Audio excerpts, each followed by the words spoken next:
कोटा में जगत गुरु शंकराचार्य का आगमन, धार्मिक कार्यक्रमों को लेकर प्रेस वार्ता में दी जानकारी। शिक्षा नगरी कोटा के लिए यह बेहद गौरव और सौभाग्यपूर्ण का विषय है कि श्री विभूषित जगत गुरु शंकराचार्य का पावन आगमन शहर में होने जा रहा है। उनके प्रवास और आगामी धार्मिक कार्यक्रमों को लेकर आयोजनों की तरफ से प्रेस वार्ता आयोजित कर आधिकारिक जानकारी साझा की गई। आपको बता दें कि अधिकारियों ने आज गुरुवार को दोपहर 1 बजे जानकारी देते हुए बताया कि जगत गुरु शंकराचार्य के कोटा प्रवास के दौरान विभिन्न धार्मिक अनुष्ठान, प्रवचन और आशीर्वाद कार्यक्रम आयोजित किए जाएंगे, जिनमें बड़ी संख्या में श्रद्धालुओं की शामिल होने की संभावना है। आयोजकों ने बताया कि कोटा सहित आसपास के क्षेत्रों में श्रद्धालु इस पावन अवसर पर दर्शन और आशीर्वाद प्राप्त कर सकेंगे। साथ ही प्रवास के दौरान समाज में आध्यात्मिक जागरूकता और नैतिक मूल्यों को बढ़ावा देने के उद्देश्य से विशेष कार्यक्रम भी आयोजित किए जाएंगे। प्रेस वार्ता में कार्यक्रम की विस्तृत रूपरेखा और समय सारणी की जानकारी देते हुए मीडिया से सहयोग की अपील भी की गई, ताकि अधिक से अधिक लोगों को इस पावन आयोजन की जानकारी पहुंच सके। कोई बात नहीं है। कार्यक्रम है, क्या कार्यक्रम कोटा में 3 दिन का कार्यक्रम है, 11, 12 और 13। इन 3 दिन के लिए शंकराचार्य जी आ रहे हैं।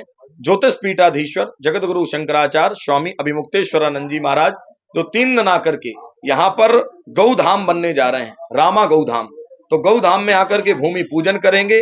अलग अलग जगह पर महाराज जी का आशीर्वचन रहेगा, दर्शन का भी समय रहेगा। लोग अधिक संख्या में वहां पर उपस्थित होंगे।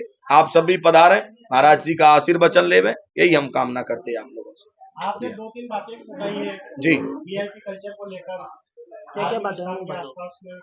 जी हाँ, हम यहाँ की सरकार से ये चाहते हैं कि यहाँ जितने भी देवालय हैं, ये सारे देवालयों से राजस्थान ही नहीं पूरे भारत के लिए हमने ये बात उठाई है कि यहाँ के सारे मंदिरों से वीआईपी सिस्टम बंद होना चाहिए। दूसरी बात हमारी ये है कि मांस की दुकान और शराब की दुकान, ये दोनों चीजें बंद होना ही चाहिए। बस यही 2-3 हमारी मांगे हैं। तीसरी मांग हमारी गौ माता, राष्ट्र माता घोषित करने की है। वीआईपी कल्चर आता है, वो मंदिर के विकास के काम आता है, उसको क्या दिक्कत? नहीं, मंदिर के विकास के काम में नहीं आता है। कहाँ के मंदिर के काम में आ गया?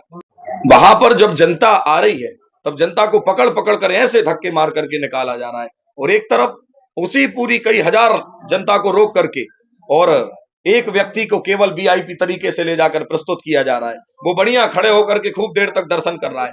तो हमारे भगवान को तो बेच दिया ना आपने। आदमी जब दुखी होता है, परेशान होता है, जब उसको डॉक्टर, बड़ी बड़ी इंडस्ट्रियां सब लूट लेते हैं चारों तरफ से, तब आदमी दुखी होकर के भगवान की शरण में जाता है। और ऐसी परिस्थिति में जब वो भगवान के पास जाता है और वहां भी जब आप वीआईपी सिस्टम कर देते हैं तो बड़ी पीड़ा होती है, वो टूट जाता है आदमी। ऐसे में हमारे दैविक स्थानों से व्यक्ति की श्रद्धा कम हो रही है, और ये तपस्वियों की जवाबदारी साधु संतों के हाथ में आनी चाहिए। मंदिरों की जवाबदारी शंकराचार्यों के हाथों में आनी चाहिए। नहीं तो बालाजी में क्या हुआ? प्रसाद में मांस डाल के खिलाया गया ना, मछली के तेल से बना करके प्रसाद खिलाया गया ना। ये किसने विकृत किया? हमारे सनातन धर्म को। प्रसाद जैसी चीज कितना पवित्र माना जाता है, और ऐसी चीज को आपने इतना विकृत कर दिया। क्यों? क्योंकि वो सरकार के हाथ में है। वहां की पवित्रता का ध्यान केवल धर्मगुरु ही रख सकता है, इसलिए मंदिर की जवाबदारी धर्मगुरुओं के हाथ में आनी चाहिए। महाराज जी, आपने एक बात कही कि गाय को राष्ट्र माता घोषित करना। मंडी में परसों के दिन आप हमारी लाइव निकाल करके देखिएगा। परसों हमने एक प्रवचन किया था। हाँ जी, और हमने प्रवचन किया तो हमारे प्रवचन के बाद अगले ही दिन एक व्यक्ति ने आकर के 16 एकड़ गोचर भूमि को तत्काल छोड़ दिया और गौशाला के लिए समर्पित कर दिया। 16 एकड़ वीडियो डली हुई, आप लोग प्रमाणित देख लीजिएगा। हमारी बात से वो प्रभावित हुआ। इसके लिए तो हम काम कर ही रहे हैं। चलिए, बड़ी अच्छी बात।